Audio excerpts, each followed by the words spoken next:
everyone, welcome back. I hope you all are doing great. This is our next lecture, that is lecture number 42, and in this lecture we are going to complete our chapter number 9.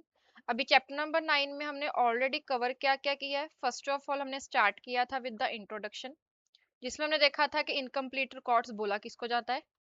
उसके बाद हमने second topic cover किया था, that was the types of single entry system, जिसमें हमने तीन types देखी थी. First one is pure single entry, second one is simple single entry and third one is quasi single entry. ये जो first दोनों टॉपिक्स है ना, these are the theoretical parts, जिसको आप एक बार अपने एंड से रिवाइज कर लेना.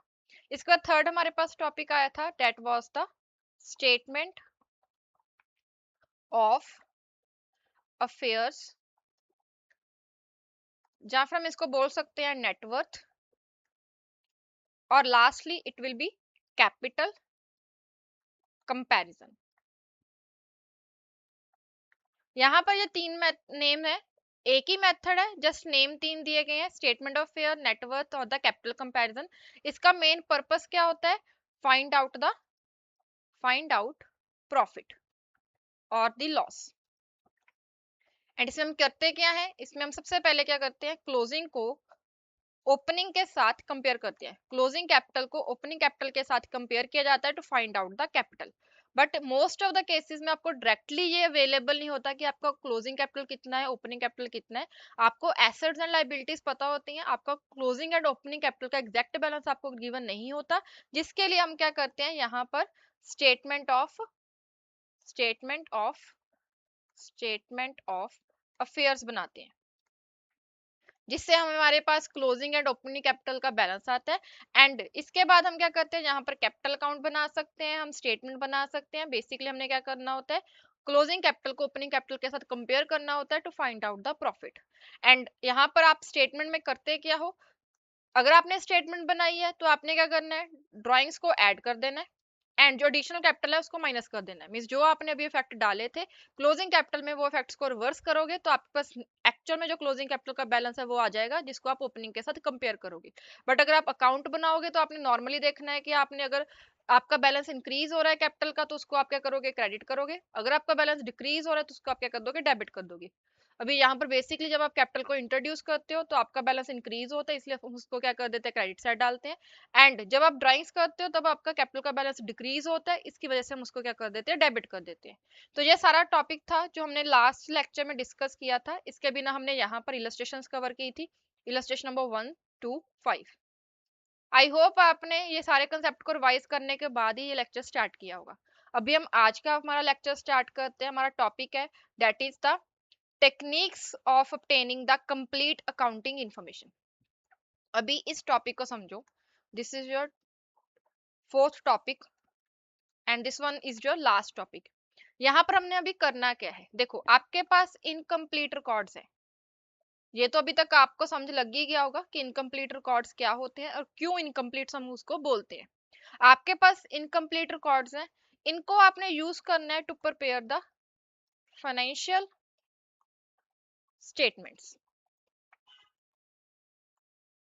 आप क्या कर रहे हो, अपने इनकम्प्लीट रिकॉर्ड्स को कन्वर्ट कर रहे हो फाइनेंशियल स्टेटमेंट में, इसीलिए इसको ना I would say conversion method, आप इसको बोल सकते हो कि आपने यहाँ पर कन्वर्ट करना है अपने इनकम्प्लीट रिकॉर्ड्स को, अपनी सिंगल एंट्री को डबल एंट्री में कन्वर्ट करना है, इसलिए मैं इसको बोलती हूँ कन्वर्जन मेथड.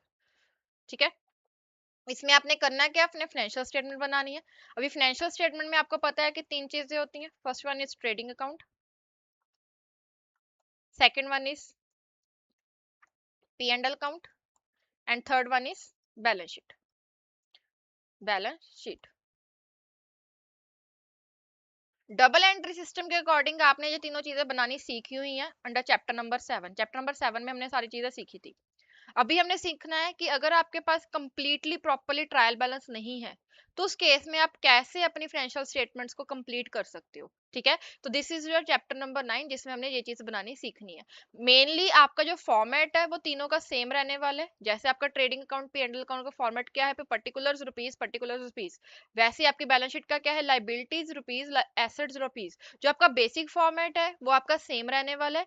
जस्ट दैट कि आपका जो यहाँ पर है वहां पर आपको प्रॉपरली ट्रायल बैलेंस गिवन था, यहाँ पर आपके पास ट्रायल बैलेंस नहीं है, आपके पास स्कैटर्ड इन्फॉर्मेशन है, उस स्कैटर्ड इन्फॉर्मेशन को यूज करके आपने अपने अकाउंट्स को कंप्लीट करना है। अभी कैसे करते हैं उसको हम सीखते हैं। फर्स्ट ऑफ ऑल यहाँ पर ना आपको कैश एंड बैंक के बैलेंसेस दिए होंगे, ठीक है। तो आपने ना कैश और बैंक ट्रांजेक्शन्स के लिए एक अकाउंट बनाना है, that is a summary cash and bank account, ठीक है। तो फर्स्ट ऑफ ऑल आप ये चीज ध्यान रखना कि आपको अगर अकाउंट प्रॉपरली गिवन है कि आपके पास ये कैश अकाउंट है, this is your bank account या फिर this is your cash book, आपको प्रॉपरली गिवन है, ओपनिंग बैलेंसेस क्लोजिंग बैलेंस सब कुछ गिवन है, तो आपको कुछ भी बनाने की जरूरत नहीं है। बट अगर आपके पास इन्फॉर्मेशन नहीं है, आपको सिंपली जैसे बता दिया कि ये मेरे कैश के इतने के ट्रांजेक्शन है, ये मेरी बैंक स्टेटमेंट है, यहाँ पर मैंने ये ट्रांजेक्शन अपने बिजनेस के लिए की हुई है, तो उस केस में आपने क्या करना है, प्रॉपरली फर्स्ट ऑफ ऑल एक अकाउंट बनाना है जिसको आप नेम दोगे summary cash and bank account, ठीक है। इसके बिना सेकंड यहाँ पर आपने क्या करना है, जो हमने अभी डिस्कस किया था प्रीवियस लेक्चर में, that is a statement of affairs. Closing capital तो आप बैलेंस शीट के थ्रू निकाल लोगे, बट ओपनिंग कैपिटल के लिए आपको क्या करना पड़ेगा, स्टेटमेंट ऑफ वेयर बनाना पड़ेगा to calculate the opening capital. ये दोनों चीजें बेसिक हैं, इसलिए यहाँ पर मैं इसके ऊपर इतना टाइम नहीं लगा रही। अभी जो इसके नेक्स्ट पॉइंटर्स हैं वो थोड़े से ज्यादा इंपॉर्टेंट है, बिकॉज ये दोनों चीजें आपको इजीली समझ लग जाएंगी। जस्ट दैट ना यहाँ पर आपने एक चीज और नोट कर लेना, जो आपकी बैलेंसिंग फिगर आएगी वो मोस्टली या तो डेबिट साइड आएगी या क्रेडिट साइड आएगी। अगर आपके डेबिट साइड पर है तो उसको आपने बैलेंसिंग फिगर को कंसीडर करना है as a cash sales, and अगर आपके क्रेडिट साइड की बैलेंसिंग फिगर है तो उसको आपने लिखना है एज अ ड्रॉइंग्स, ठीक है। बस ये पॉइंट है जो आपका आपने ध्यान रखना है in case of summary of the cash and bank account. बाकी जो आपको स्टेटमेंट ऑफ फेयर्स है ये तो आपको पता ही है कि कैसे बनता है और कैसे आपकी capital as a balancing figure आती है, राइट। इसके बाद थर्ड पॉइंट हमारे पास आता है, that is the sales ledger. अभी ये सेल्स लेजर क्या है, सेल्स लेजर का मतलब है कि आपको ना क्लाइंट बताएगा कि मैंने इतने की सेल की है, आपको जो कैश सेल है वो आपको कैश बुक से पता चल जाएंगी, यहाँ पर आपके बैलेंसिंग फिगर आएगी क्रेडिट सेल की। आपने किस पर्सन से कितना पैसा लेना है, किस पर्सन को कितना पैसा देना है, किस पर्सन से आपको पैसे मिलने की उम्मीद नहीं है, ये सारी चीजें आपको क्लाइंट बताएगा। उसके बेसिस पर आपने डिसाइड करना है कि मेरी क्रेडिट सेल कितनी हुई है। तो इसके लिए हम क्या करते हैं, यहाँ पर टोटल डेटर्स अकाउंट बनाते हैं, ठीक है। अभी ये डेटर्स अकाउंट जैसे अभी तक हमने सीखा है वैसे ही बनता है। यहाँ पर हम क्या करते हैं, डेटर्स अकाउंट बनाते हैं, यहाँ पर आपके पास डेबिट साइड है एंड क्रेडिट साइड है, सेम वही चीज, particulars amount, particulars and amount, done. अभी आपके पास डेटर्स हैं, डेटर्स का क्या होता है, डेबिट बैलेंस होता है, इसलिए जो ओपनिंग बैलेंस आपको गिवन होगा उसको आपने क्या करना है, डेबिट साइड लिखना है। तो आपके पास क्लोजिंग बैलेंस आएगा, उसको आप क्या करोगे, क्रेडिट साइड लिखोगे। ये तो आपको पता ही है कि ओपनिंग के बिल्कुल ऑपोजिट आता है आपका क्लोजिंग बैलेंस, राइट। अभी इसके बिना आपने जो क्रेडिट सेल की है वो आपके यहाँ पर क्या आ जाएंगी, बैलेंसिंग फिगर आएगी, क्रेडिट सेल आपकी यहाँ पर बैलेंसिंग फिगर आएगी। बट बाकी चीजों को भी आपने यहीं पर रिकॉर्ड करना है। अगर आपको डेटर से पैसा मिलता है तो आप एंट्री क्या डालते हो, bank account debit to debtors, debtors का अकाउंट क्या हो रहा है, क्रेडिट हो रहा है, तो आप यहाँ पर लिखोगे बाय बैंक, आपका डेटर्स का अकाउंट क्या करोगे, आप क्रेडिट करोगे। आपने चैप्टर नंबर 6 में ये चीज समझी थी कि जब कोई डेटर होता है तो वो आपको पैसा दे सकता है, जब या फिर वो आपके लिए बिल भी एक्सेप्ट कर सकता है। जिस बंदे से आपने पैसा लेना है वो आपके लिए बिल भी एक्सेप्ट कर सकता है। तो अगर आपको डेटर से बिल मिल रहा है तो उस केस में भी हम एंट्री क्या डालते थे, हम अपने डेटर को क्रेडिट कर देते थे, उसकी जगह पर हम बिल्स रिसीवेबल को रिकॉर्ड करते थे। तो यहाँ पर भी हम वही चीज करेंगे, बाय बी आर रिसीव्ड करके हम यहाँ पर रिकॉर्ड करेंगे, बिकॉज आपके पास केसेस आ सकते हैं जिसमें आपको डेटर ने पैसा नहीं दिया, उसने आपको बीआर दे दिया। तो जब आपके पास बीआर आ गया तो आप बीआर को डेटर्स के अगेंस्ट एडजस्ट करोगे, एंड यहाँ पर आपके पास एक बीआर अकाउंट भी बनेगा, उसको हम बाद में समझते हैं। फर्स्ट ऑफ ऑल यहाँ पर ये चीज समझो कि आपका डेटर्स के केस में क्या क्या सिचुएशंस आ सकती हैं। अभी ये तो आपका 2 पॉइंट हो गए। अभी थर्ड आपके पास और क्या आ सकता है, यहाँ पर आपके पास बैड डेट्स आ सकते हैं। बैड डेट्स की एंट्री भी हमने सीखी हुई है कि कैसे डालते हैं, bad debt account debit to debtors, debtors को हम क्या कर रहे हैं, क्रेडिट कर रहे हैं, इसलिए उसके अगेंस्ट हमने क्या करना है, बैड डेट को रिकॉर्ड करना है। तो क्रेडिट साइड आपके ये सारी रीजंस हैं जिसकी वजह से आपके डेटर का बैलेंस कम हो सकता है। जिस जिस रीजन से आपका डेटर्स का बैलेंस कम हो रहा है वो सारे रीजंस को हम क्या करेंगे यहाँ पर डेटर्स अकाउंट में क्रेडिट कर देंगे। एंड कोई ऐसा रीजन भी हो सकता है जिस केस में आपके डेटर्स का बैलेंस इंक्रीज हो रहा है, उस केस में उसको क्या करेंगे, डेबिट करेंगे। जैसे फॉर एग्जाम्पल आपने बी आर एक्सेप्ट किया था बट वो बी आर डिसऑनर हो गया। तो जब बी आर डिसऑनर होता है, अगर आपको चैप्टर नंबर 6 के कॉन्सेप्ट याद होंगे तो वहां पर हम क्या करते हैं, जब हमारा बी आर डिसऑनर होता है हम डेटर को दोबारा से रिकॉर्ड कर लेते हैं, तो वहां पर आपका डेटर दोबारा से इंक्रीज हो जाता है। तो इसीलिए हम यहाँ पर क्या करते हैं, यहाँ पर लिखते हैं बी आर डिसऑनर। उस बैलेंस को हम क्या करते हैं, डेटर्स अकाउंट में डेबिट साइड पे डालते हैं। तो ऐसे आपने खुद से देखना है कि कौन सी चीज आपके डेटर के बैलेंस को इंक्रीज कर रही है, कौन सी चीज आपके डेटर के बैलेंस को डिक्रीज कर रही है। ये information question to question vary करेगी। ऐसा नहीं है कि आपको हर बार सारी की सारी इन्फॉर्मेशन होगी। हो सकता है कि किसी बार आपको बीआर की इन्फॉर्मेशन हो, किसी बार आपको डेट की इन्फॉर्मेशन हो, या फिर कभी कभी हो सकता है कि कोई और इन्फॉर्मेशन भी हो सकती है जिसके बेसिस पर आपका डेटर्स का बैलेंस इंक्रीज या डिक्रीज हो रहा है। बट एट द एंड बस आपका ये चीज ध्यान रखना कि ये जो सारी कैलकुलेशन कर क्यों रहे हैं, to find out the credit sales. आपके पास जो कैश सेल्स हैं वो आपको कैश एंड बैंक अकाउंट से पता चल जाएंगी, बट जो आपकी क्रेडिट सेल्स है वो आपके डेटर अकाउंट से पता चलेगी। इसलिए डेटर अकाउंट आप बनाकर अपनी टोटल सेल्स कैलकुलेट कर सकते हो। कैश सेल आपको कैश अकाउंट में पता, कैश सेल जो है वो आपको कैश अकाउंट से पता चल गई, क्रेडिट सेल जो है वो आपको यहाँ से पता चल गई। दोनों को ऐड करोगे तो आपके पास टोटल सेल आ जाएगी, जिसको आपने क्या करना है, ट्रेडिंग अकाउंट में रिकॉर्ड करना है। तो ऐसे आपका डेटर अकाउंट आपका trading account, P and L account and balance sheet को कंप्लीट करने में हेल्प करता है। डन। इसके बाद हमने यहाँ पर डिस्कस किया कि हम क्या करते हैं, बीआर रिसीव करते हैं। बीआर, तो हम यहाँ पर क्या करेंगे, बिल्स रिसीवेबल अकाउंट भी बनाते हैं।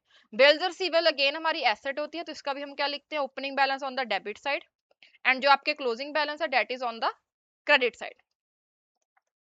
एंड अगर आपको बीआर से पैसा मिल रहा है, बीआर से पैसा मिलता है जब, तब हम क्या करते हैं, बैंक अकाउंट डेबिट करते हैं टू बीआर। तो यहाँ पर हम क्या लिखेंगे, बाय बैंक।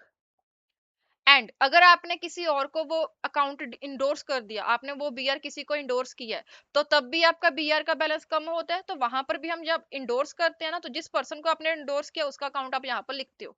अगर आपने बैंक के थ्रू उसको डिस्काउंट करवाया है उस केस में भी हम यहाँ पर रिकॉर्ड करते हैं। एंड अगर आपका बीआर डिसऑनर हो रहा है तो उस केस में हम यहाँ पर इसको रिकॉर्ड करते हैं। तो मीन्स आपने जैसे चैप्टर नंबर 6 में चीजें रिकॉर्ड की थी, वही चीजों को आपने यहाँ पर in the form of account record करना है।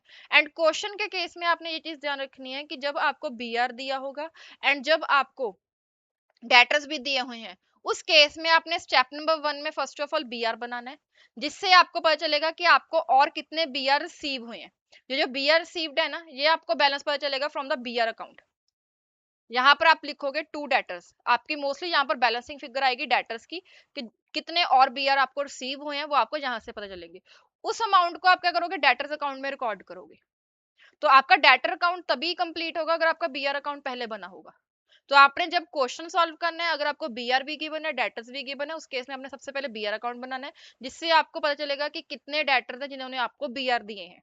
उसको आप डेटर्स अकाउंट में रिकॉर्ड करोगे तो आपका डेटर अकाउंट में से क्रेडिट सेल का बैलेंस आ जाएगा। इस चैप्टर में ना एक चीज, ये चीज अच्छी है कि आपको सारे के सारे अकाउंट्स में ना मोस्टली पता होगा कि आपकी बैलेंसिंग फिगर क्या निकलने वाली है।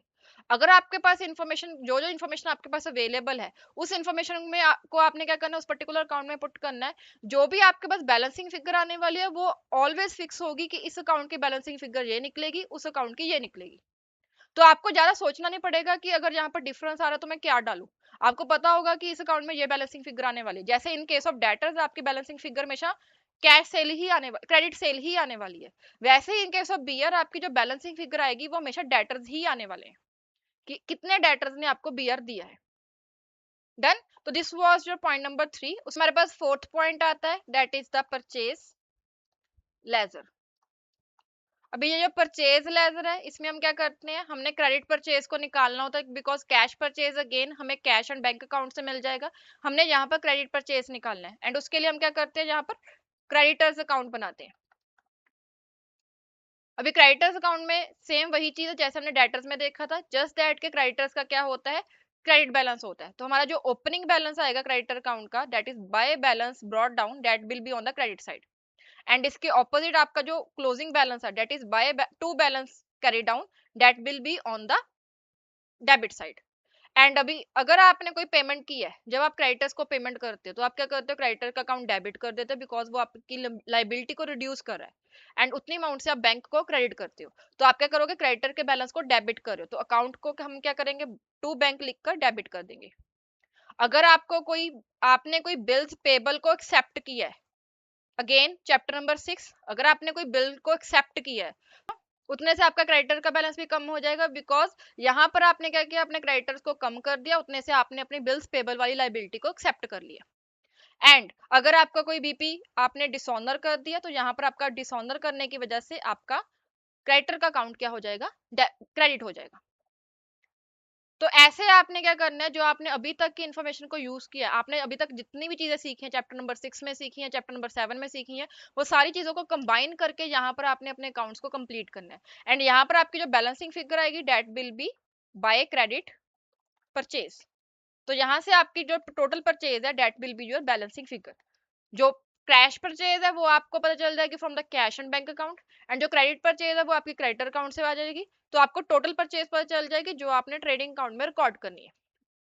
एंड अगेन यहाँ पर आपके पास बिल्स एक्सेप्टेड, बिल्स पेबल दोनों चीजें हैं। तो इस केस में हम क्या करेंगे, सबसे पहले बिल्स पेबल अकाउंट बनाएंगे, जिसका अगेन हमारे पास क्या आ जाएगा, opening balance on the credit side,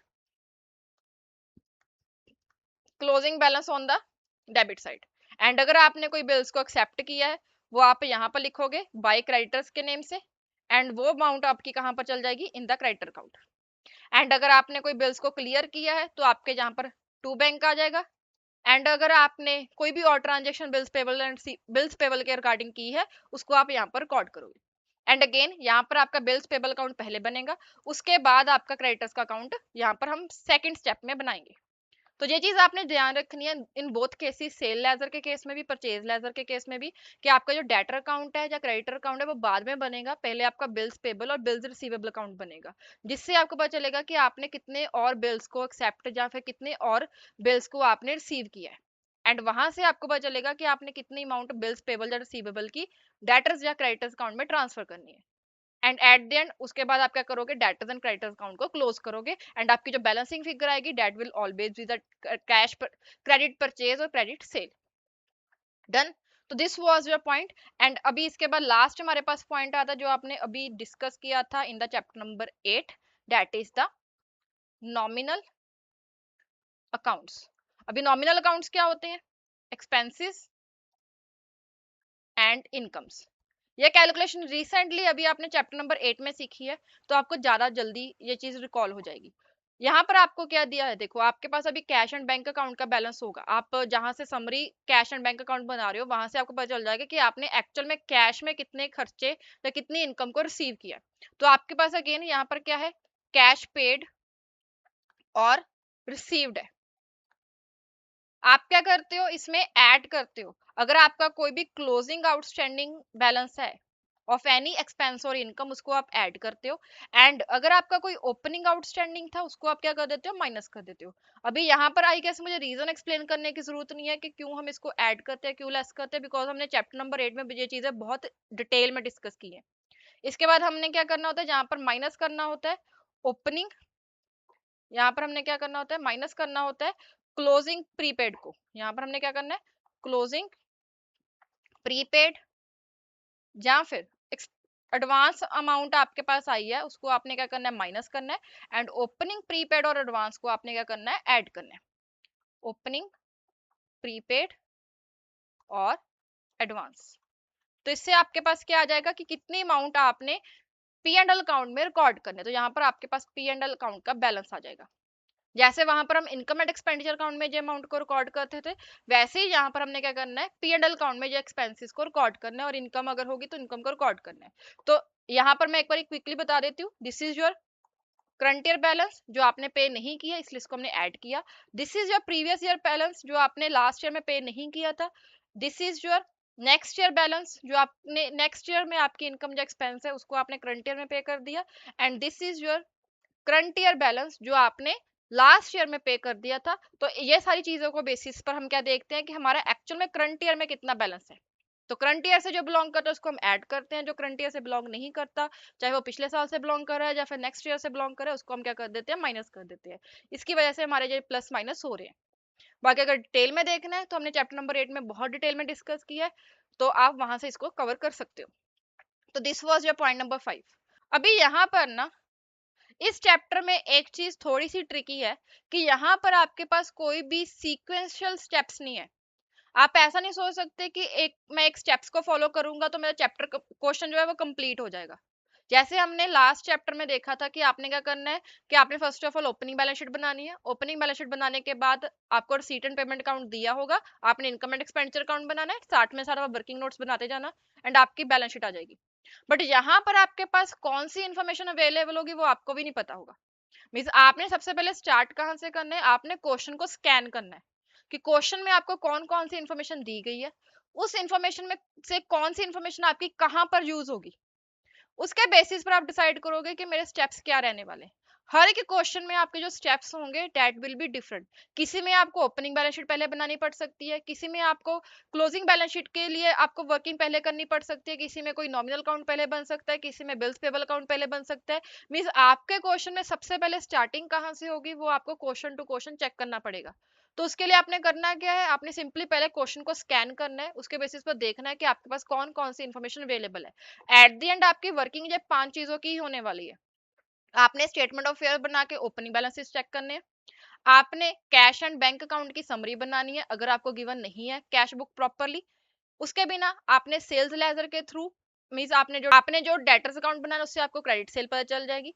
आपने क्रेडिटर अकाउंट्स के थ्रू अपनी क्रेडिट परचेज फाइंड आउट करनी है। अगर आपके बिल्स पेबल बिल्स रिसीवेबल है तो वो आपके अकाउंट्स बनेंगे। एंड उसके बिना लास्टली आपने नॉमिनल अकाउंट्स की कैलकुलेशन करनी है so that you can find out the current year income और एक्सपेंसेस।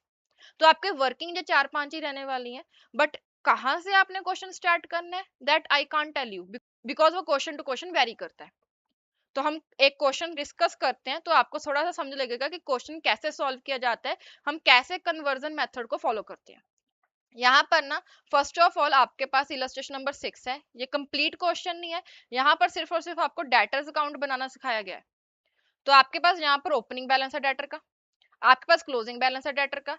आपको पता है कि कितनी अमाउंट इन कैश मुझे रिसीव हुई है, तो आप इसको क्या करोगे, डेबिट करोगे, इसको आप क्रेडिट करोगे। रिसीव हुई है इसको भी आप क्रेडिट करोगे बिकॉज इतने से आपका बैलेंस कम हो जाएगा। डिस्काउंट आपने अलाउ किया है तो this is again credited. Credit sale आपको यहाँ पर गिवन है, ठीक है। आपके पास बिल्स रिसीवेबल की अमाउंट भी है, क्रेडिट सेल भी है। क्रेडिट सेल मतलब कि आपका इतना बैलेंस इंक्रीज हो गया, बिल्स रिसीवेबल इतने बैलेंस से आपका डेटर्स का बैलेंस कम हो गया, तो यहाँ पर आपकी बैलेंसिंग फिगर क्या आ जाएगी, बैड डेट। ठीक है, तो ये आपकी बैलेंसिंग फिगर आ गई। तो आपने बस सिंपली क्या करना है, इसको यूज करना है अपने P&L में। सिमिलरली नेक्स्ट आपके पास इलस्ट्रेशन है, इलस्ट्रेशन नंबर 7, जिसमें आपको ओपनिंग क्लोजिंग बैलेंसेस दिए हुए हैं क्रेडिटर्स के। इसके बिना आपने कितनी पेमेंट किया वो बताया गया है, आपने कितना डिस्काउंट रिसीव किया वो बताया गया है, जिसकी वजह से इस पर आपके पास क्या आ गया कि आपको कितने की आपने क्रेडिट पे परचेज किया है। तो ऐसे ही आपको क्वेश्चन टू क्वेश्चन चेक करना पड़ेगा कि आपका बैलेंसिंग फिगर और क्या आने वाला है। मेजॉरिटी केसेस में आपके बैलेंसिंग फिगर सेम रहने वाले हैं, but I can't guarantee you कि 100% केसेस में सेम रहेगा। आपका 1% केस ऐसा आ सकता है, जैसे मैंने अभी बताया कि आपका बैड डेट वाला बैलेंसिंग फिगर है, तो वैसे आपका क्वेश्चन टू क्वेश्चन थोड़ा बहुत वेरी कर सकता है, बट एट द एंड आपके बैलेंसिंग फिगर मेजॉरिटी केसेस में सेम रहने वाले हैं। इसके बाद आपके पास नॉमिनल अकाउंट्स है, नॉमिनल अकाउंट्स की हमने कैलकुलेशन वैसे ही करनी है जैसे हमें अभी तक सीखी है। अभी इसके बाद ना आपके पास यहाँ पर एक टॉपिक आता है that is distinction between the business expenses and the drawings. एक चीज यहाँ पर समझो, ये जो बिजनेस एक्सपेंसेस है इसको आप क्या करते हो, आप ट्रेडिंग और P&L अकाउंट में रिकॉर्ड करते हो as a expense of the business. But जो ड्राइंग्स है इसको आप क्या करते हो, कैपिटल में एडजस्ट करते हो। तो आपने क्वेश्चन को ध्यान से रीड आउट करना है। अगर आपको कोई भी ऐसा एक्सपेंस मिलता है जो बिजनेस का एक्सपेंस नहीं है, वो प्रोप्राइटर का या पार्टनर का पर्सनल एक्सपेंस है, बट वो बिजनेस के पैसे से किया गया है, तो वो उस बिजनेस के लिए ड्राइंग्स है। उसको आपने क्या करना है, कैपिटल में एडजस्ट करना है, उसको आपने ट्रेडिंग और P&L अकाउंट में रिकॉर्ड नहीं करना। सिमिलरली अगर कोई पैसा ऐसा है जो प्रोप्राइटर का पैसा है बट बिजनेस में यूज किया गया है, उसको आपने as a fresh investment treat करना है। तो आपने क्वेश्चन को अच्छे से रीड आउट करना है कि जो सोर्स है उस पर्टिकुलर इनकम और एक्सपेंस का वो क्या है। अगर वो बिजनेस का पैसा है बट प्रोप्राइटर अपने पर्सनल खर्चे कर रहा है उससे, तो वो उस प्रोप्राइटर के लिए ड्राइंग्स है। एंड अगर कोई प्रोप्राइटर का पैसा है बट वो पैसे को यूज किया गया बिजनेस के लिए, तो उस केस में वो क्या है, वो एक फ्रेश इन्वेस्टमेंट है जो की गई है in the form of capital. बाकी के सारे इनकम एंड एक्सपेंसेस को आपने वैसे ही रिकॉर्ड करना है जैसे आपने trading and P and account में सीखा है। जस्ट दैट कि आपको सेंटेंस को अच्छे से रीड करना है कि उसका सोर्स क्या है और कहां पर वो स्पेंड किया गया है। डन। तो that was your theoretical part. अभी इसके बेसिस पर ना अभी हम स्टार्ट करते हैं हमारी इलस्ट्रेशन नंबर 8। आपके सारे के सारे बेसिक टॉपिक्स कवर हो चुके हैं, आपके जितने भी कॉन्सेप्ट्स इस चैप्टर के कंप्लीट हो चुके हैं। इसके बिना आपके पास जस्ट 3 इलस्ट्रेशंस हैं एंड आपके पास 4 प्रैक्टिकल क्वेश्चंस हैं। आज हम इस लेक्चर में इलस्ट्रेशन नंबर 8 को कंप्लीट करते हैं। थोड़ा सा आपको पता चलेगा कि कैसे कन्वर्जन मेथड के थ्रू हमारे पास इंफॉर्मेशन जो अवेलेबल है उसको हमने कैसे यूज करते हुए हमारे फाइनेंशियल स्टेटमेंट्स को कंप्लीट करना है। इसके बिना जो बाकी के प्रैक्टिकल क्वेश्चंस हैं या फिर इलस्ट्रेशंस हैं उनको हम सेपरेट वीडियोस में डिस्कस करेंगे। डन। अभी हम स्टार्ट करते हैं हमारी इलस्ट्रेशन नंबर 8। इलस्ट्रेशन नंबर 8 में उन्होंने बताया है कि सिंगल एंट्री बेसिस पर ये अकाउंट्स आपको गिवन है। The analysis of the cash book of the year is as given below, मतलब कि आपको कैश बुक दी गई है तो यहाँ पर आपको summary of cash and bank account बनाने की जरूरत नहीं पड़ेगी। आपको डायरेक्टली बताया गया कि उनका ओपनिंग बैलेंस कितना है, कितना पैसा उन्होंने डेटर से रिसीव किया है, कितनी उनकी कैश सेल हुई है, कितना उन्होंने पैसा बिजनेस में इन्वेस्ट किया है, इसके बिना इंटरेस्ट ऑन इन्वेस्टमेंट कितना रिसीव हुआ है। यहाँ पर आपके पास है कि क्रेडिटर्स को कितनी पेमेंट की गई है, सैलरी कितनी पे की है, जनरल एक्सपेंसेस कितने हुए हैं, रेंट एंड टैक्सेस का पेमेंट कितना किया है, ड्राइंग्स कितने की गई है, cash purchases and lastly bank का balance and the cash balance. तो आपको कैश में जो ट्रांजेक्शन हुई है उनके बैलेंसेस बताए गए हैं। इसके बिना लास्टली आपको बताया गया है एसेट्स एंड लाइबिलिटीज के बैलेंसेस बताए गए हैं, ओपनिंग के भी एंड क्लोजिंग के भी। डेटर्स का ओपनिंग क्लोजिंग है, क्रेडिटर्स का ओपनिंग क्लोजिंग है, machinery furniture inventory investment assets के ओपनिंग क्लोजिंग बैलेंसेस दिए गए हैं। एंड आपने करना क्या है, आपने यहाँ पर फाइनल अकाउंट बनाने हैं for the year ending 31 March 2022 after providing depreciation at the rate 10% और मशीनरी एंड फर्नीचर। तो आपके पास जो मशीनरी एंड फर्नीचर है दोनों एसेट्स के ऊपर आपने 10% की डेप्रिसिएशन चार्ज करनी है। एंड लास्टली आपने क्या करना है, 800 के डाउटफुल डेट्स रिकॉर्ड करने हैं। तो यहाँ पर अभी हम क्या करते हैं, इस क्वेश्चन को ना हैंड रिटन सॉल्व करते हैं, आप भी साथ के साथ सॉल्व करना so that we can understand कि कैसे एक इनकम्प्लीट रिकॉर्ड को यूज करके फाइनेंशियल स्टेटमेंट प्रिपेयर की जाती है। तो आपने इस क्वेश्चन को स्टार्ट कहाँ से करना है। फर्स्ट ऑफ ऑल उन्होंने क्वेश्चन में क्या बोला कि आपने फाइनल अकाउंट्स बनाने हैं। तो आपका जो मेन क्वेश्चन है that is your final account, that is the trading account, P and L account and the balance sheet. And जितनी भी आपने वर्किंग्स करनी है, कोई अकाउंट बनाना है, डेटर अकाउंट बनाना है, क्रेडिटर अकाउंट बनाना है, जो भी आपने अकाउंट्स बनाने हैं, जो भी कैलकुलेशंस आपने करनी है, that all will become part of the working notes. तो आप यहाँ पर क्या करो, अभी सबसे पहले आप फॉर्मेट बनाओ ट्रेडिंग अकाउंट का, ठीक है। इसके बाद थोड़ी सी स्पेस छोड़कर आप यहाँ पर अपना P and L account P and L account का फॉर्मेट बना लेना, P and L account. And lastly आप क्या करना, बैलेंस शीट का फॉर्मेट बना लेना। अभी हम स्टार्ट करते हैं, हम फर्स्ट ऑफ ऑल स्टार्ट करते हैं with our working notes, because हमें सबसे पहले क्या चाहिए, यहाँ पर आपके पास क्वेश्चन में ना आपके पास डेटर से कितना पैसा आपने रिसीव किया वो बताया गया, क्रेडिटर्स को कितना पैसा पे किया वो बताया गया, एंड आपके पास डेटर्स एंड क्रेडिटर्स के opening balances and closing balances भी हैं। आपके पास कैश सेल है, आपके पास कैश परचेजेस है। तो ये सारी इंफॉर्मेशन के बेसिस पर आपको कुछ याद आ रहा है कि हम कुछ कर सकते हैं। क्या कर सकते हैं, हम डेटर्स का एंड क्रेडिटर्स का बैलेंस अकाउंट बनाएंगे एंड वहां से हमें credit sale and credit purchase मिल जाएगी। तो एक चीज तो ये हो सकती है। इसके बिना यहाँ पर आपके पास मशीनरी एंड फर्नीचर अकाउंट का ओपनिंग एंड क्लोजिंग बैलेंस दिया हुआ है, opening and closing same balances दिए हुए हैं एंड उन्होंने एट द एंड एडजस्टमेंट बता दी कि आपने डेप्रिसिएशन चार्ज करनी है। तो हम यहाँ पर क्या करेंगे, मशीनरी अकाउंट का एंड फर्नीचर अकाउंट बनाएंगे, वहां से हम डेप्रिसिएशन चार्ज कर देंगे। एंड आप इसको डायरेक्टली भी कैलकुलेट कर सकते हो बिकॉज यहाँ पर कोई भी परचेज सेल नहीं हुई है मशीनरी एंड फर्नीचर की। अगर परचेज सेल होती तो हमें प्रॉपरली अकाउंट बनाना ही पड़ता। इसके बिना यहाँ पर और क्या चीजें हुई हैं, कैपिटल इंट्रोड्यूस हुई है, ड्राइंग्स हुई हैं, तो ये हम कैपिटल में एडजस्ट करेंगे। आपके पास एक्सपेंसेस दिए हुए हैं बट एक्सपेंसेस का कोई भी आउटस्टैंडिंग या प्रीपेड बैलेंस नहीं है तो इसको हम एज इट इज यूज करेंगे। ये सारी इन्फॉर्मेशन आपने अभी ऐसे एनालाइज करनी है, फर्स्ट ऑफ ऑल क्वेश्चन में भी आपको दिया गया है। अभी आप अगर इस क्वेश्चन को देखो, आपको कहीं पर भी ओपनिंग कैपिटल नहीं बताई गई। तो हम स्टार्ट कहाँ से कर सकते हैं, सबसे पहले हम ओपनिंग कैपिटल निकाल सकते हैं बिकॉज हमारे पास सारी की सारी एसेट्स एंड लाइबिलिटीज के ओपनिंग बैलेंसेस गिवन है। तो हम यहाँ पर क्या करते हैं, सबसे पहले स्टार्ट करते हैं वर्किंग नोट बनाना। आप यहाँ पर बनाओ working note number 1, working note 1। इसमें हम क्या करेंगे, यहाँ पर हम स्टेटमेंट ऑफ अफेयर्स बनाएंगे, statement of affairs as at 31st, यहाँ पर आप लिखो एज एट 1st अप्रैल 2021। तो हम ओपनिंग स्टेटमेंट ऑफ अफेयर बना रहे हैं to find out the opening capital balance. तो यहाँ पर आपके पास सबसे पहले क्या दिया गया है, आपके पास ओपनिंग में बैंक का बैलेंस दिया गया है, ठीक है, इसको हम ओपनिंग बैलेंस शीट में यूज करेंगे। इसके बिना आपके पास ओपनिंग का पूरा प्रॉपर कॉलम दिया गया है, आपके पास डेटर्स है, क्रेडिटर्स है, मशीनरी है, फर्नीचर है, इन्वेंट्री है, इन्वेस्टमेंट है, इन सारी चीजों को हम क्या करेंगे, यहाँ पर रिकॉर्ड करेंगे, ठीक है। तो हम इसको क्विकली रिकॉर्ड कर लेते हैं। यहाँ पर आपके पास यहाँ पर आएगा, फर्स्ट ऑफ ऑल यहाँ पर हम लिखेंगे लाइबिलिटीज अमाउंट, एसेट्स अमाउंट, ठीक है। तो आप इसको मॉड्यूल से रिकॉर्ड कर लेना। तो अभी आप क्या करो, मॉड्यूल को ओपन करो एंड इसको कंप्लीट कर लो। स्टेटमेंट ऑफ अफेयर्स को हम मॉड्यूल से डायरेक्टली रिकॉर्ड कर ले ताकि हम क्विकली इसको कंप्लीट कर ले। फर्स्ट ऑफ ऑल आपके पास है डेटर्स का बैलेंस, तो हम यहाँ पर लिखते हैं डेटर्स। डेटर्स का आपके पास कितने का बैलेंस है, डेटर्स आर 14,500। देन आपके पास यहाँ पर क्रेडिटर्स का बैलेंस है, तो हम यहाँ पर लिखेंगे creditors on the credit side, इसका बैलेंस है आपके पास 5,800 का।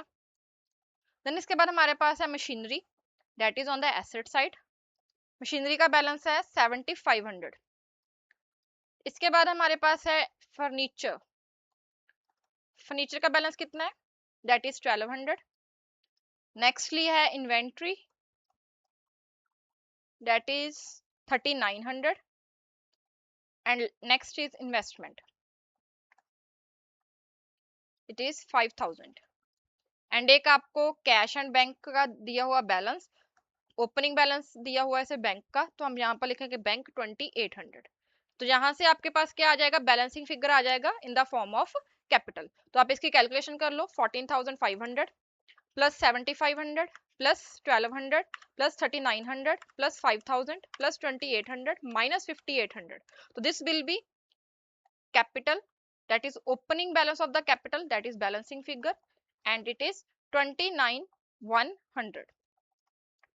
तो यहाँ पर आप इसको टोटल लगा के इसको क्लोज कर देना, ठीक है। फर्स्ट ऑफ ऑल हम देखते हैं कि क्या हमारा ओपनिंग कैपिटल का बैलेंस मैच हो रहा है या नहीं। तो यहाँ पर बैलेंस शीट इन्होंने बनाई है एंड ओपनिंग कैपिटल का हमारा बैलेंस मैच कर रहा है, दैट इज 29,100। डन। अभी इसके बाद नेक्स्ट हमने क्या करना है, अभी हम सबसे पहले वर्किंग नोट्स ही कंप्लीट करते हैं, जो जो हमें पता है कि वर्किंग नोट्स बनने वाले हैं। जो हमें नहीं पता उसको हम साथ के साथ बनाएंगे। अभी हमें पता है कि हमारे पास डेटर्स का ओपनिंग बैलेंस है, क्रेडिट बैलेंस है, डेटर्स का ओपनिंग बैलेंस है, क्लोजिंग बैलेंस है, उसके बिना हमें परचेज दी है, सेल दी है, कैश की दी हुई है, तो क्रेडिट परचेज सेल भी होगी, ठीक है। तो हम यहाँ पर क्या करते हैं, वर्किंग नोट बनाते हैं, वर्किंग नोट नंबर 2, जिसमें हम अभी क्या करेंगे, डेटर्स अकाउंट बनाएंगे, डेटर्स अकाउंट। यहाँ पर अभी अब देखो, सबसे पहले आपको ओपनिंग बैलेंस दिया गया, that is by two balance brought down. Opening balance कितना दिया है, दैट इज 14,500। तो आप यहाँ पर लिखोगे ओपनिंग बैलेंस 14,500 का, एंड यहाँ पर आप साथ के साथ लिख लो क्लोजिंग बैलेंस भी आपको गिवन है, तो आप यहाँ पर क्लोजिंग बैलेंस भी साथ के साथ लिख सकते हो, दैट इज 17,600। तो यहाँ पर आपके पास आ जाएगा 17,600। इसके बिना कौन सी और इन्फॉर्मेशन है जो आपको डेटर से रिगार्डिंग दी गई है, यहाँ पर आपको बताया गया है कि आपको डेटर से पैसा रिसीव हुआ है 48,000 का। तो इसको आप क्या करोगे, यहाँ पर रिकॉर्ड करोगे बाय बैंक 48,000। डन। अभी हम देखते हैं कि क्या हमारे पास और कोई इन्फॉर्मेशन अवेलेबल है रिगार्डिंग द डेटर्स। यहाँ पर आपके पास डेटर से अमाउंट रिसीव हुई तो उसको हमने रिकॉर्ड कर लिया। यहाँ पर पेमेंट साइड हमारे पास कुछ भी नहीं है, opening balances and closing balances को हमने यूज कर लिया है। एट द एंड हमारे पास एडिशनल इन्फॉर्मेशन में एक तो डेप्रिसिएशन है, एक आपके पास प्रोविजन दी गई है फॉर डाउटफुल डेट्स के लिए। ये जो प्रोविजन है इसको हम डायरेक्टली रिकॉर्ड करते हैं in the P and L account, तो इसको हम यहाँ पर रिकॉर्ड नहीं करेंगे, तो आपका जो डेटर्स अकाउंट है यहाँ पर क्लोज हो जाएगा। तो 14,500 माइनस 48,000 माइनस 17,600, तो आपके पास यहाँ पर कितना आ गया, to credit sales, that is balancing figure, this is 51,100। तो यहाँ पर आप इसका टोटल लगाओगे तो आपका अकाउंट क्या हो जाएगा, क्लोज हो जाएगा। तो यहाँ पर आपकी बैलेंसिंग फिगर आई है, that is your credit sale. अभी आपने यहाँ से क्रेडिट सेल निकाल ली कि आपकी 51,100 की क्रेडिट सेल है, एंड कैश बुक में आपको बताया गया है कि आपकी जो टोटल कैश सेल है डेट इज 11,000, तो 51,100 की क्रेडिट सेल है, 11,000 की कैश सेल है, तो आप इन दोनों का टोटल करोगे तो दिस इज 51,100 प्लस 11,000, तो आपकी टोटल सेल कितने की होगी 62,100 की। इसको हम क्या करेंगे इन द, यहाँ पर रिकॉर्ड करेंगे इन द ट्रेडिंग अकाउंट। यहाँ पर आप लिखोगे बाय सेल्स, आपके पास है कैश सेल दैट इज 11,000, आपने क्रेडिट सेल निकाल ली है through the working note number 2 that is 51,100, इन दोनों का टोटल लगाओगे तो this will be 62,100, this is your total sales. And यहाँ पर आप इसको चेक करो कि आपकी जो टोटल सेल है मैच हो रही है। डन। इसके बाद सेकेंडली अभी हमारे पास और क्या दिया गया है, हमारे पास है क्रेडिटर्स का बैलेंस। तो हम क्या करते हैं, जैसे हमने डेटर्स का अकाउंट बनाया वैसे ही हम वर्किंग नोट नंबर 3 बनाते हैं, जिसमें हम क्या करेंगे क्रेडिटर अकाउंट बनाएंगे। तो हम यहाँ पर बनाते हैं क्रेडिटर्स अकाउंट। अगेन आपके पास ओपनिंग बैलेंस गिवन है, तो आप यहाँ पर लिखोगे by balance brought down that is 5800 का। देन आपके पास आ जाएगा to balance carry down that is 7900, तो यहाँ पर आप लिखोगे 7900। इसके बिना यहाँ पर इन्होंने बताया हुआ है आपको पेमेंट कितने की है, तो हम यहाँ पर लिखेंगे टू बैंक, आपने पेमेंट की है। यहाँ पर हम क्या करेंगे, पेमेंट आपने की है 35,000 की, आपने क्रेडिटर्स को पेमेंट कर दी है, तो हम यहाँ पर लिखेंगे 35,000। तो आपके पास अगेन जहाँ पर बैलेंसिंग फिगर आ जाएगी, तो आप क्या करोगे 35,000 प्लस 7,900, आपका डेबिट साइड का टोटल बन रहा है 42,900, जिसमें से आप क्या करोगे 15,800 का ओपनिंग माइनस कर दोगे, तो आपके पास जहाँ पर आ जाएगा bye credit purchase that is your balancing figure and it will be 37,100। इसको आप क्या कर दोगे क्लोज कर दोगे। एंड आपके पास अभी क्रेडिट परचेज आ गई है 37,100 की, आपके पास कैश बुक में कैश परचेज दी गई है 12,000 की, तो इन दोनों को आप क्या करोगे ट्रेडिंग अकाउंट में रिकॉर्ड करोगे। तो आप यहाँ पर लिख सकते हो टू परचेज, आपके पास है कैश परचेज है that is cash purchase is 12,000 and credit purchase को अभी हमने कैलकुलेट किया दैट इज 37,100, इन दोनों को आप टोटल करोगे this will B total purchase that is 49,100। Done. अभी इसको भी हम साथ के साथ क्रॉस चेक कर लेते हैं दैट इज 49,100। डन। अभी नेक्स्ट हमारे पास आ रहा है, नेक्स्ट इज अभी हमने डेटर्स को रिकॉर्ड कर लिया, क्रेडिटर्स को रिकॉर्ड कर लिया, जिससे हमारे पास ये जो डेटर्स का बैलेंस है इसको भी हमने यूज कर लिया, सेल को भी हमने यूज कर लिया, क्रेडिटर्स का बैलेंस यूज कर लिया एंड परचेज को यूज कर लिया। अभी हम क्या करते हैं, हमारे क्वेश्चन को कंप्लीट करना स्टार्ट करते हैं, बिकॉज हमने जो वर्किंग नोट हमने सीखे थे, हमने 5 वर्किंग नोट सीखे थे। कौन कौन से, फर्स्ट ऑफ ऑल हमने देखा था कि स्टेटमेंट ऑफ अफेयर्स बनाकर हमने क्या करना होता है, अपने ओपनिंग कैपिटल को फाइंड आउट करना है। सेकेंडली हमने देखा था कि summary cash and bank account बनाना है, अगर आपको कैश एंड बैंक की ट्रांजेक्शन डायरेक्टली गिवन है, आपके पास अकाउंट नहीं है। उसके बाद हमने देखा था कि हमने debtors account and creditors account बनाने हैं, डेटर्स अकाउंट बनाते हैं to find out the credit sales and creditors account बनाते हैं to find out the credit purchases. And lastly हमने सीखा था कि हमने नॉमिनल अकाउंट्स बनाकर फाइंड आउट करना है कि एक्चुअल में हमारी करंट ईयर से कितना बैलेंस मैच करता है। ये 5 वर्किंग नोट्स आपने फाइंड आउट करने हैं। अगर आपको लगता है कि इनमें से जो जो वर्किंग नोट्स आपको लगता है कि मैंने इस क्वेश्चन के लिए रेलिवेंट है, वो सारे वर्किंग नोट्स आप बनाते जाओ एंड उनकी इन्फॉर्मेशन को यूज करो। उसके बाद आप क्या कर सकते हो, उसके बाद आप सिंपली अपने क्वेश्चन को वन बाय वन कंप्लीट करना स्टार्ट करो। अभी हमें ट्रेडिंग अकाउंट सबसे पहले स्टार्ट करना है। ट्रेडिंग अकाउंट में आपने सेल्स को रिकॉर्ड कर लिया, आपने परचेज को रिकॉर्ड कर लिया। इसके बिना ट्रेडिंग अकाउंट में और क्या आता है, यहाँ पर आपके पास ओपनिंग में आता है, स्टार्टिंग में आता है that is the opening stock and credit side आपके पास आता है बाय क्लोजिंग स्टॉक। अभी आप क्वेश्चन को स्टेप बाय स्टेप कंप्लीट करना स्टार्ट करो।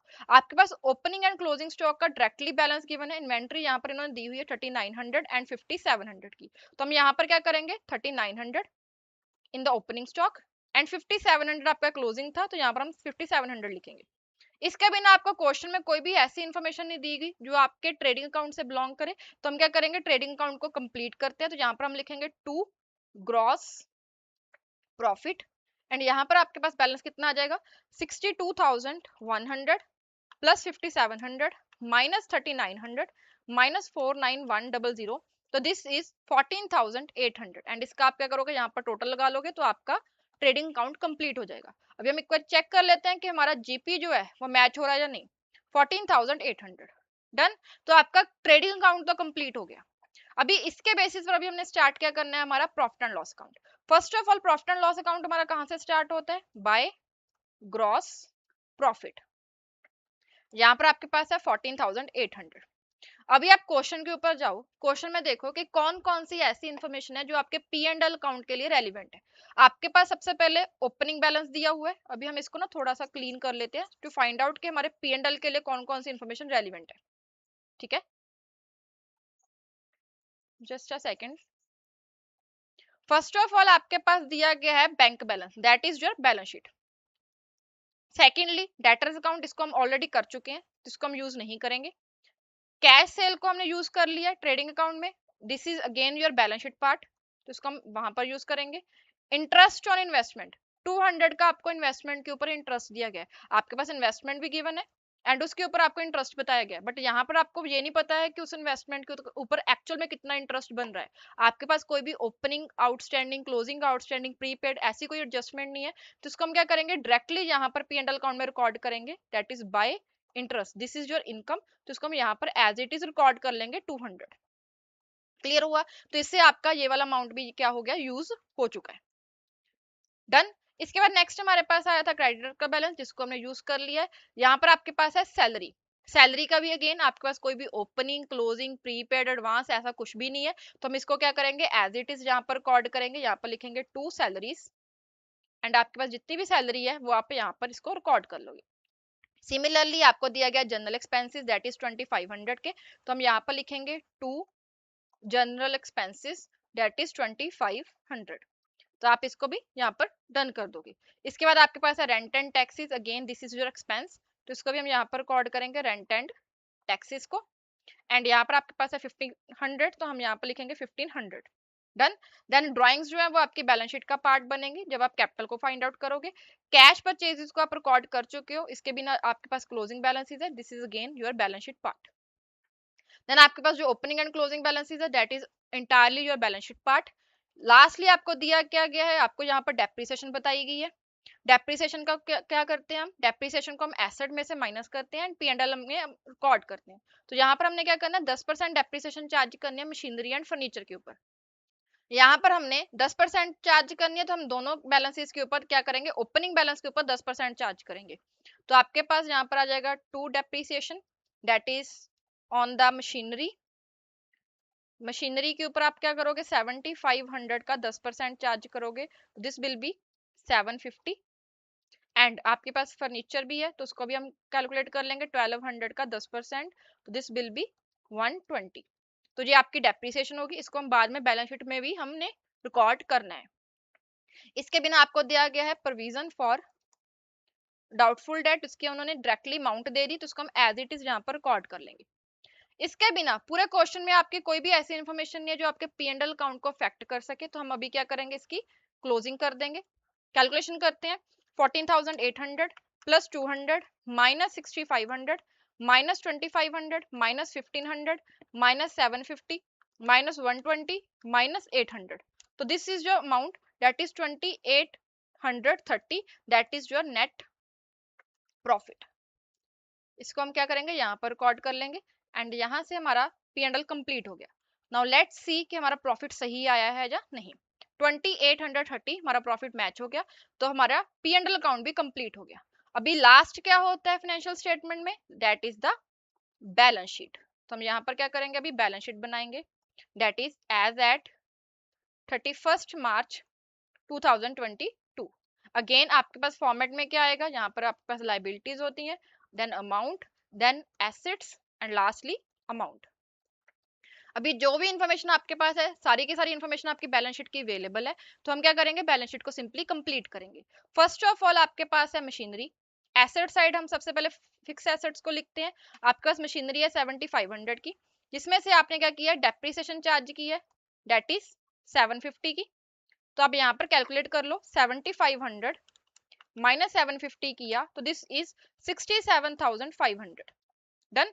इसके बाद सेकंड आपके पास था फर्नीचर, फर्नीचर वाज 1200, तो इसमें से हम क्या करेंगे, डेप्रिसिएशन को माइनस करेंगे, दैट इज 120 की। तो हमारे पास क्या आ जाएगा, 1200 माइनस 120 किया, तो this is 10,080। Fix assets record हो चुकी हैं, इसके बिना आप यहाँ पर क्वेश्चन में देखो आपको और कौन कौन सी एसेट्स दी गई हैं। नेक्स्ट हमारे पास हम रिकॉर्ड करते हैं इन्वेस्टमेंट। इन्वेस्टमेंट उन्होंने डायरेक्टली बता दिया है कि आपके इन्वेस्टमेंट का क्लोजिंग बैलेंस कितना है 5000, तो हम यहाँ पर लिखेंगे इन्वेस्टमेंट दैट इज ₹5000।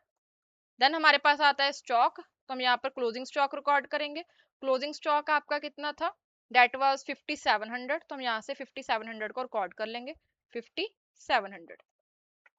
एक चीज आप ध्यान रखना, आपको क्वेश्चन में इवन दोनों ने बोल दिया कि आपका क्लोजिंग बैलेंस इतना है, बट आपने डेप्रिसिएशन चार्ज करने के बाद वाला क्लोजिंग बैलेंस लिखना है, आपने डायरेक्टली यहाँ से नहीं उठाना।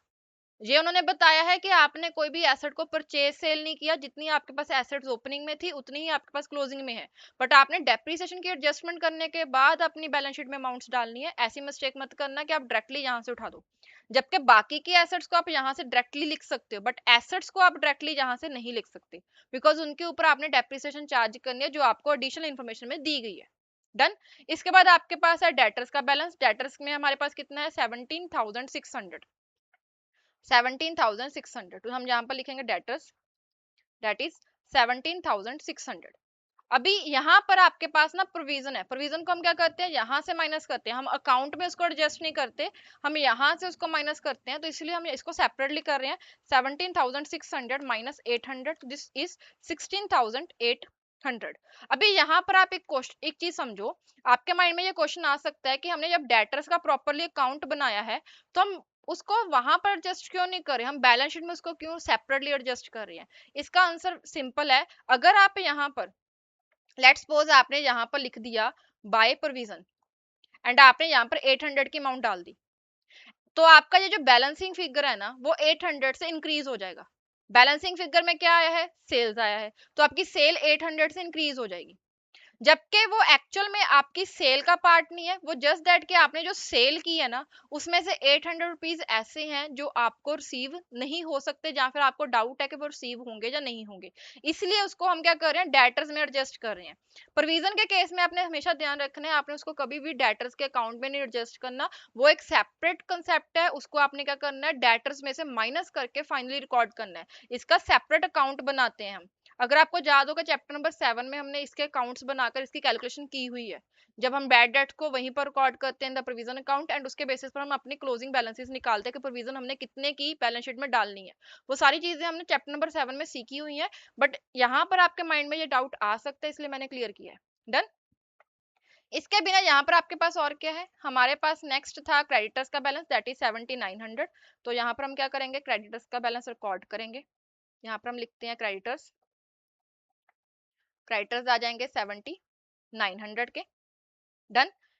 नेक्स्ट हमारे पास यहाँ पर ये वाले सारे अकाउंट्स को हमने यूज कर लिया है, यहाँ पर आपके पास इंफॉर्मेशन ओपनिंग को आपने यूज कर लिया है, डेटर्स को आपने यूज कर लिया है, कैश सेल रिकॉर्ड कर लिया, यहाँ पर आपके पास कैपिटल ब्रॉड फॉरवर्ड है, तो यहाँ पर 6,000 का आपने क्या किया है कैपिटल इंट्रोड्यूस किया है, तो हम लाइबिलिटी साइड यहाँ पर लिखेंगे, सबसे पहले हम ओपनिंग कैपिटल लिखेंगे। ओपनिंग कैपिटल में आप क्या करोगे एडिशन को ऐड करोगे, ठीक है, आपकी एडिशन कितने की है, एडिशन इज 6,000, तो हम यहाँ पर क्या करेंगे 6,000 यहाँ पर इनर कॉलम में लिखेंगे एज एडिशन। एंड आपको यहाँ पर प्रॉफिट भी हुआ है, तो हम यहाँ पर क्या करेंगे नेट प्रॉफिट को ऐड करेंगे दैट इज 2830। एंड इसमें से आपने क्या करना है ड्राइंग्स को माइनस करना है, आपको ड्राइंग्स की अमाउंट भी दी गई है इन द कैश बुक, तो आपने यहाँ से ड्राइंग्स को यूज करना है दैट इज 3600, 3600, तो यहाँ से आपकी ड्राइंग्स माइनस हो जाएंगी एंड आपके पास क्लोजिंग कैपिटल का बैलेंस आ जाएगा। अभी इसके बिना आपको यहाँ पर दिया गया है bank balance and the cash balance 6400 and 500, इसको भी हम क्या करेंगे क्लोजिंग बैलेंस शीट में लिखेंगे, bank balance 6400 and cash balance 500। अभी आप एक बार क्वेश्चन को प्रॉपरली ऊपर से नीचे तक देख लो कि आपका कोई भी बैलेंस मिस ना हुआ हो।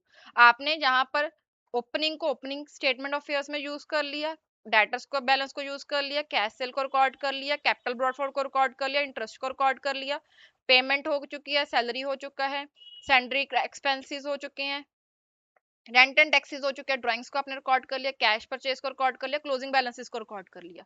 इसके बिना आपके ये जो टेबल था ओपनिंग क्लोजिंग, इसको आपने कंप्लीटली रिकॉर्ड कर लिया। डेप्रिसिएशन को आपने दो जगह रिकॉर्ड कर लिया, प्रोविजन को भी आपने दो जगह रिकॉर्ड कर लिया। एक तो आपने P&L में उसको रिकॉर्ड किया है एंड एक आपने डेटर्स में से उसको माइनस कर दिया। तो आपका क्वेश्चन कंप्लीट हो चुका है। अभी जस्ट हमने क्या करना है, जो ओपनिंग स्टेटमेंट ऑफ फेयर्स में हमारा बैलेंसिंग फिगर आया था दैट इज 29,100, इसको हमने क्या करना है एज अ ओपनिंग कैपिटल लिखना है।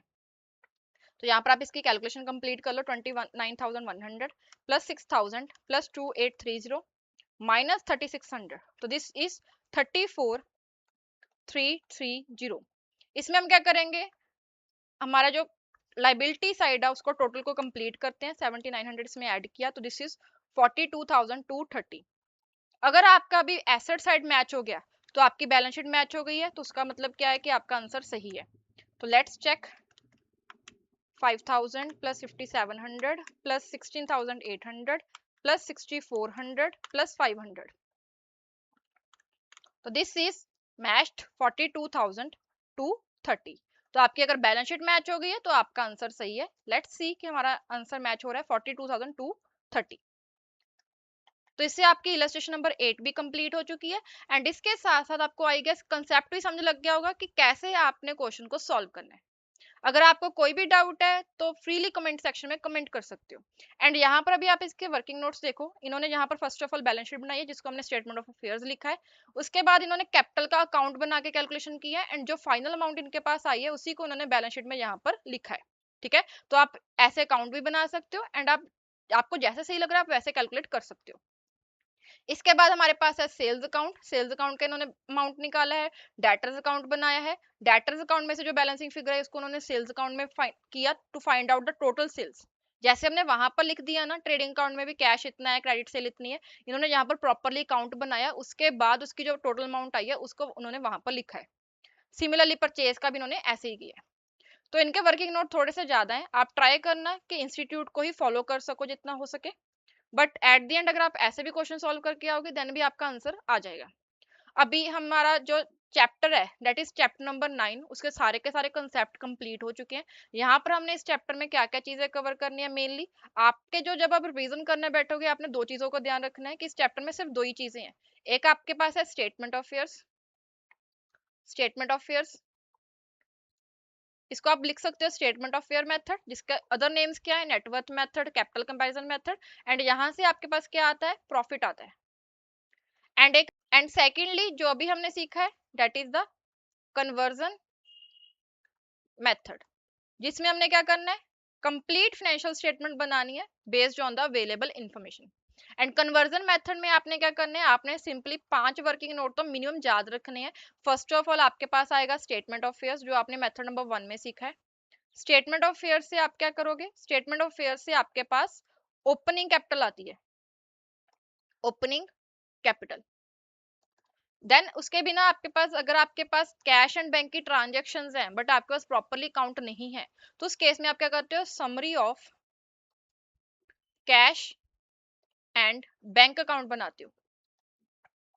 Thirdly debtors and BR account, पहले बीआर अकाउंट बनेगा देन डेटर्स अकाउंट बनेगा। Fourth is creditors BP account, and last one is nominal account adjustments, जिसमें हमारे पास मल्टीपल एडजस्टमेंट्स आ सकती है, आपके पास मल्टीपल एक्सपेंसेस हो सकते हैं, हर एक एक्सपेंस का आउटस्टैंडिंग प्रीपेड को आपने एडजस्ट करना है एंड एट द एंड आपका एक्चुअल में कितना बैलेंस P&L अकाउंट में जाएगा वो आपने कैलकुलेट करना है। तो मेनली आपकी जो वर्किंग नोट्स है ना उनको आप इन 5 कैटेगरीज में डिवाइड कर सकते हो, but at the end question to question vary करेगा कि इसमें से कौन सा वर्किंग नोट पहले बनेगा कौन सा बाद में बनेगा। वो आपको आपने करना क्या है, आपने पूरा प्रॉपरली क्वेश्चन को स्कैन करना है, उसमें से देखना है कि आपके पास कौन कौन सी इन्फॉर्मेशन अवेलेबल है। जो इन्फॉर्मेशन आपके पास पूरी अवेलेबल है, जैसे आपके पास डेटर्स का पूरा अकाउंट अवेलेबल है, जस्ट आपके पास क्रेडिट सेल की अमाउंट नहीं है, तो आप सबसे पहले स्टार्ट कर लो कि डेटर्स का अकाउंट बनाओ, वहां से आपका अपनी क्रेडिट सेल्स निकाल लो। ऐसे आप क्रेडिटर्स का निकाल सकते हो, ऐसे आप नॉमिनल अकाउंट बना सकते हो, एट द एंड आप अपने स्टेटमेंट ऑफ फेयर्स बना सकते हो and cash and bank book की समरी बना सकते हो। तो आपने स्टार्ट कहाँ से करना, डेट डिपेंड्स ऑन हर एक क्वेश्चन में क्या इन्फॉर्मेशन अवेलेबल है, बट एट द एंड आपके ओवरऑल ये 5 वर्किंग नोट्स बनने वाले। डन। तो that's it, this was your chapter number 9 and this your lecture number 42। इससे हमारा चैप्टर नंबर 9 के सारे कंसेप्ट कवर हो चुके हैं। अभी आपके सिर्फ 2 इलस्ट्रेशंस बची हैं एंड 4 प्रैक्टिकल क्वेश्चंस बचे हैं। इनको हम सेपरेट क्वेश्चन वीडियोस में डिस्कस करेंगे। बट क्वेश्चन वीडियोस देखने से पहले आपने यहाँ तक जितना भी हमारा पार्ट हुआ है, दैट इज आपके 4 के 4 कंसेप्ट कवर हो चुके हैं, जिसमें से 2 थ्योरेटिकल हैं, 2 प्रैक्टिकल हैं एंड आपकी फर्स्ट 8 इलस्ट्रेशंस कंप्लीट हो चुकी हैं। इनको आपने अच्छे से प्रैक्टिस करना है so that you can easily understand illustration number 9, 10 and practical questions. That's it. अगर कोई डाउट है तो फ्रीली कमेंट सेक्शन में कमेंट कर सकते हो, बट मेक श्योर कि आप इन सारे क्वेश्चंस की हैंड रिटन प्रैक्टिस जरूर करें। ठीक है, तो that's it. Thank you so much. Please keep revising, keep practicing and thank you.